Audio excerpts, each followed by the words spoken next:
भोला सब दुख काटो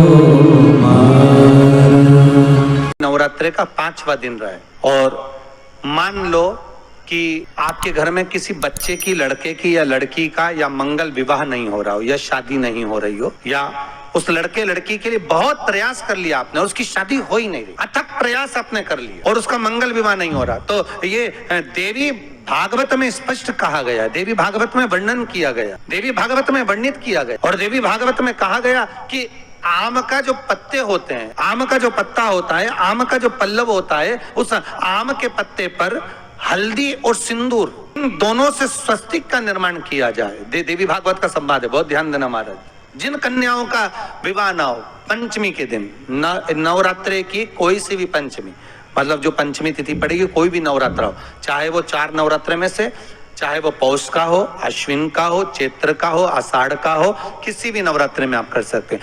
एक पान के पत्ते पर, एक ही पत्ते पर जो 2 स्वस्तिक बनेंगे, एक हल्दी का बनेगा, एक सिंदूर का बनेगा।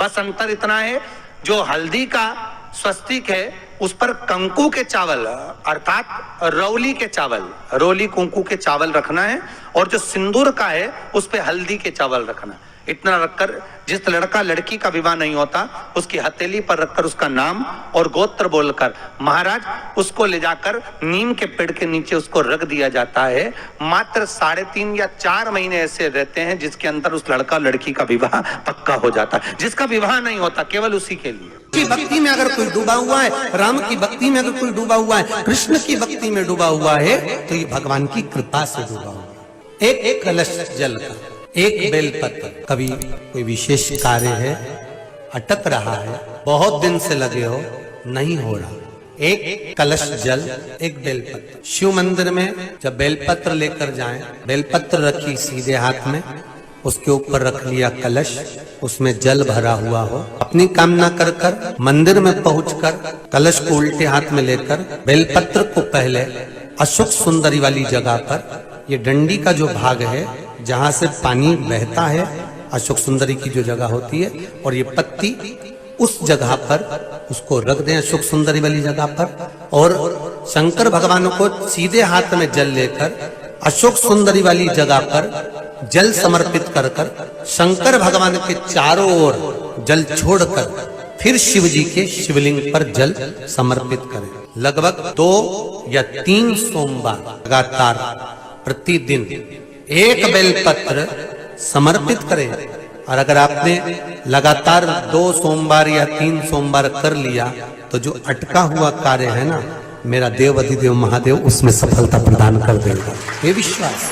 अशोक सुंदरी की जगह पिता जितना अपने बेटे की नहीं सुनता उतनी अपनी बेटी की सुनता। बेटा माँ को प्रिय होता है और बेटी बाप को प्रिय हो, बेटी पिता को प्रिय है। अशोक सुंदरी से अपनी बात कर सकते हैं, अशोक सुंदरी से अपने हृदय की बात कर सकते हैं। माता पूछती हैं, बाबा विश्वनाथ से, शंकर से, भगवान शंकर से सती माता ने प्रश्न किया, जगत को रोग से मुक्त करने के लिए, जगत को चाहे जन्म लिया बच्चा हो और पलंग पर पड़ता हुआ बूढ़ा व्यक्ति हो, उसको रोग से मुक्ति कैसे मिलेगी, रोग मुक्ति का साधन क्या है?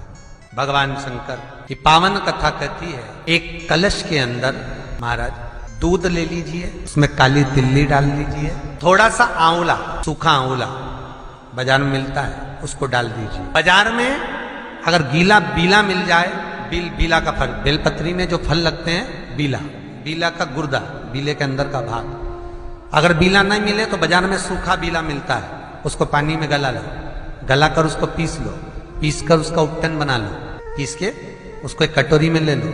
उस उपटन को, जल के पात्र को, जो व्यक्ति घर में बीमार रहता हो या जिसको बुखार ज्यादा चढ़ रहा हो, उतर नहीं रहा हो, निमोनिया जैसी बीमारी हो, बड़ी से बड़ी बीमारी भी अगर आपको घेरी हुई है, तो आप अपने हृदय चित्त से स्पर्श कराकर, कोई पलंग पर पड़ा हो तो उसका हाथ का स्पर्श करा, जो स्वस्थ है उसके ऊपर से उतार कर भगवान शंकर को ले जाकर वो बीले का उपटन शिवलिंग पर लगा दे, और जो जल है वो शंकर जी को समर्पित करें। कौन सा मंत्र बोलना है, उस मंत्र का स्मरण आप सब प्रेम से करें। ओम, जितने टीवी के सामने बैठे सब बोलिए, ओम जूम जा में ऊ की मात्रा, अम की बिंदी, जूम, सहा, सा दोहा की बिंदी, सहा, ओम जूम सहा, ओम जूम सहा।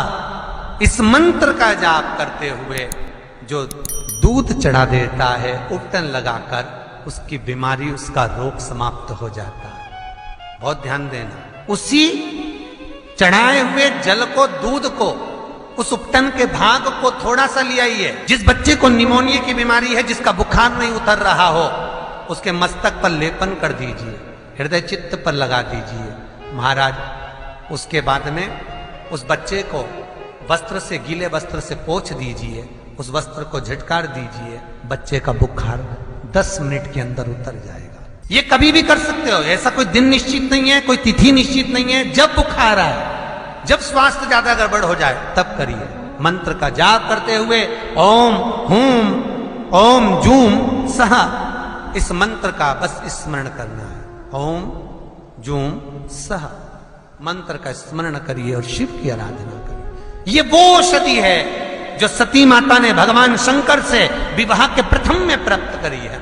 बहुत तकलीफ है और नहीं हो रहा काम, बहुत दिनों से लगे हो, नहीं हो रहा। हरा मूंग ले जाओ, मूंग के दाने तो रहते हैं घर में, केवल 31 मूंग के दाने लेकर जाइए, 31 चावल के दाने लेकर जाइए और 31 ही बेलपत्र लेकर जाइए। शंकर जी के मंदिर में जाओ, 3 चीज लेकर जाओ, मूंग के दाने, चावल, बेलपत्र। चावल जो 31 लेकर गए हो, अपनी कामना कर कर शंकर जी की देहली पर रख दो, चौखट पर, कहीं पर भी एकांत में उसको रख दिया गया। मूंग के जो दाने लेकर गए हो 31, वो नंदी के पास में, जो नंदी का पांव ऊंचा रहता है, उस पांव के पास रख दीजिए। और जो 31 बेलपत्र लेकर गए हो, वो 31 बेलपत्र अशोक सुंदरी वाली जो जगह है, आपको पहले बताया है कथा में, अशोक सुंदरी जी का स्थान, ये शिवलिंग जलाधारी जहां से पानी बहता है, उसके बीच में एक मोटी सी लाइन होती है, जो शंकर भगवान की छोटी लड़की